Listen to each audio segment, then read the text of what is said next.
Listen to this. General Motors first said it knew about the problem with ignition switches back in 2004, but now it says it found problems 13 years ago, as far back as 2001. So why? Why has the public been kept in the dark so long? Here with more is car expert Lauren Fix. Lauren, what do you make of this new timeline?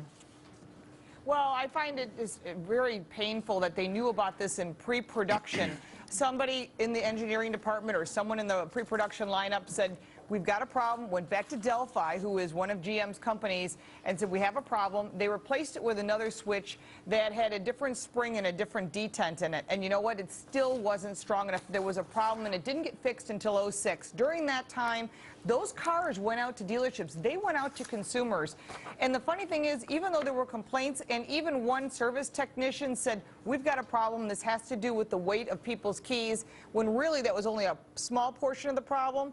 Part of this is that NHTSA let it go through the cracks. All right. And I've decided to entitle it NHTSA-gate. I knew you'd like that. Well, it's NHTSA-gate, but it's also GM-gate, because not only did they let those cars go through the production line, they continued for years. This went on for years while the company knew, and NHTSA was getting reports as well from consumers. Let's take a look at this timeline on the investigation.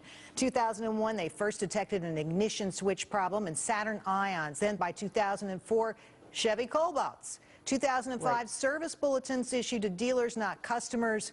1.6 million cars recalled, but it didn't happen until 2014. Now, you mentioned Delphi as the maker of the alternate switch. They say it's going to cost $2 to $5 to put in new replacement switches. So who out there is doing the kinds of due diligence, the kinds of comparisons to say 12 deaths or $2 to $5 to replace this ignition switch in all of these cars?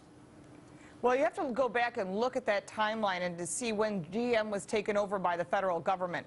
During that timeline, they were losing money like crazy.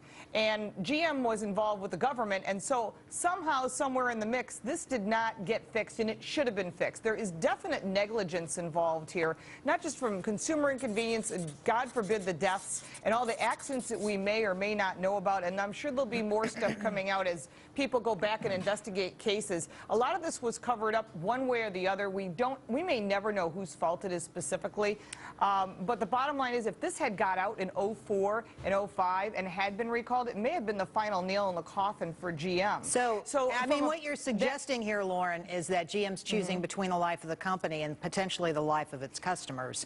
I mean, it's really that dramatic at the end of the day. I think that the big question that people have been asking about the reorganization, the bankruptcy, is this going to allow them to shelter themselves from any lawsuits in this case? What do you say to that?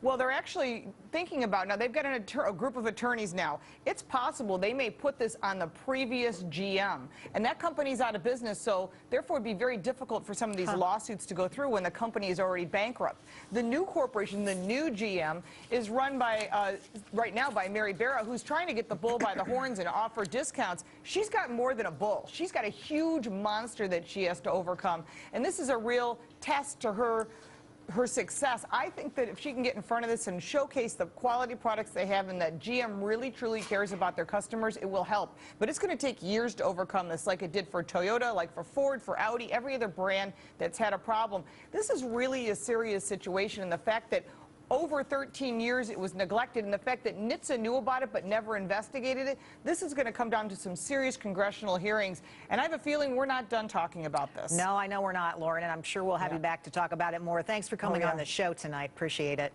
Thanks.